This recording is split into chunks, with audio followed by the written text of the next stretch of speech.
Inclusive dicen que dentro de la primera línea, primerísima línea de la propia AFIP, no lo sabían que esto iba a ocurrir. ¿Sí?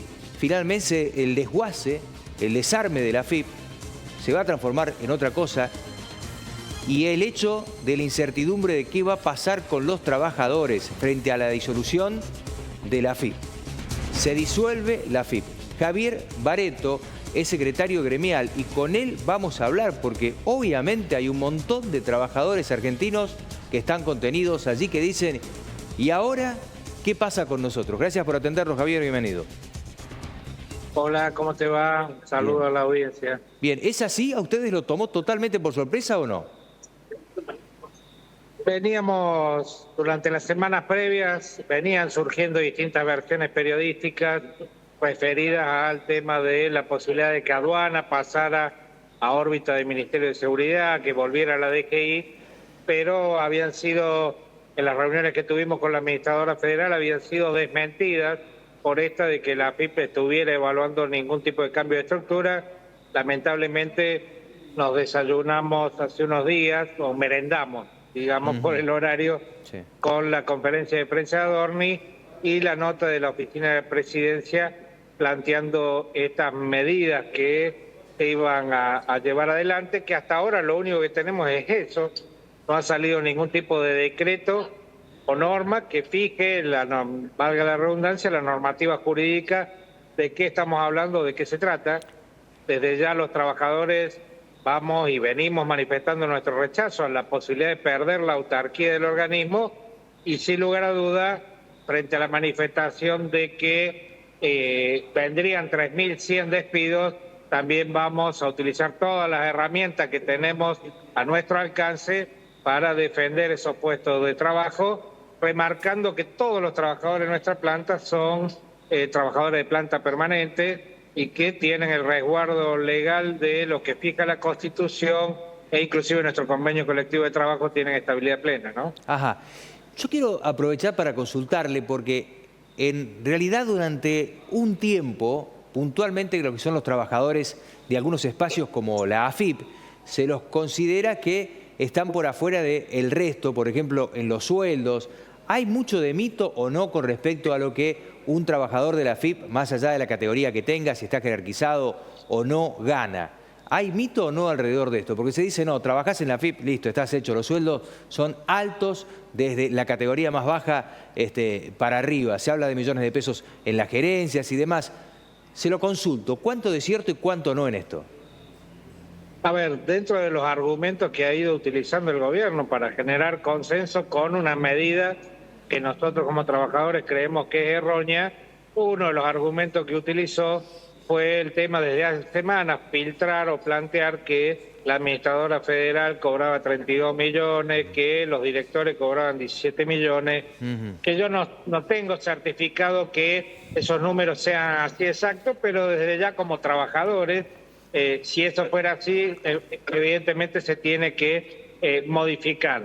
Pero la realidad de lo que no manifiesta el gobierno es que estamos hablando de 20 o 30 cargos políticos designados por el mismo gobierno que están fuera del convenio colectivo y en donde la facultad de determinar el sueldo es de la administradora federal y es un número o números que están absolutísimamente alejados de lo que es la realidad promedio de los trabajadores de la AFIP, considerando que el grueso, la gran mayoría de los trabajadores de la AFIP son trabajadores con más de 30 años de antigüedad, 70% de la planta por lo menos son profesionales, muchos de esos profesionales tienen además incompatibilidad para el ejercicio de las funciones más allá de la tarea de AFIP, es decir, hay toda una serie de circunstancias.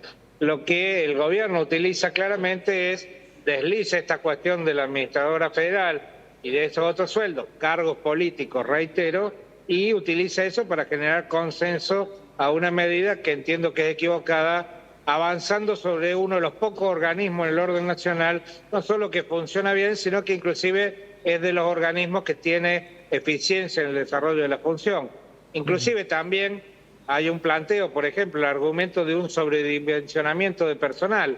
Yo te marco solamente un detalle, la Dirección Regional Córdoba, que es donde nosotros abarcamos, acá en la ciudad de Córdoba, por la característica etaria de nuestro personal, que la mayoría tiene 30 años o más en el organismo. Desde el 2019 hasta ahora se han retirado por jubilación 125 trabajadores y en los últimos años el ingreso que se ha producido ronda entre 20 y 25 trabajadores, por lo que yo también afirmo, y es una realidad en general del país, por lo que yo también afirmo que más que sobrar gente, te diría que falta gente porque tenemos la mayoría de las áreas con sobrecarga laboral. Bien, así que ustedes dicen, acá no sobra nadie, no hay ñoquis, los sueldos no son los referenciales que puede existir en algún cargo jerárquico. Sí.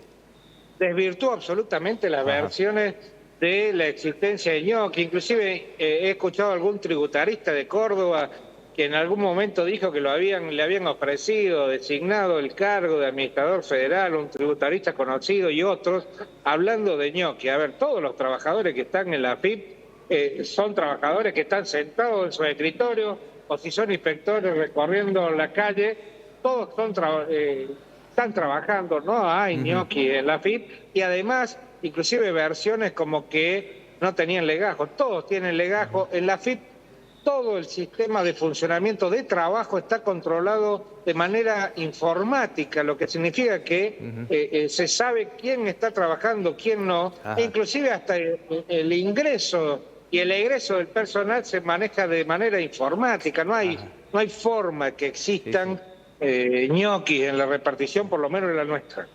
Se demoniza bastante y de esa manera, ante los despidos, la gente dice, y bueno, pero en realidad, bueno, no es así, son trabajadores que van a perder, el riesgo es que cerca de 4.000 pierdan el puesto de trabajo y esperemos que no sea así, que realmente logren revertirlo, más allá de que ya no se llame más AFIP, que se llame DGI o el nombre que le quieran poner, pero en realidad la recaudación va a estar presente, van a seguir recaudando por parte del gobierno y que los trabajadores tengan también su espacio laboral, ¿no?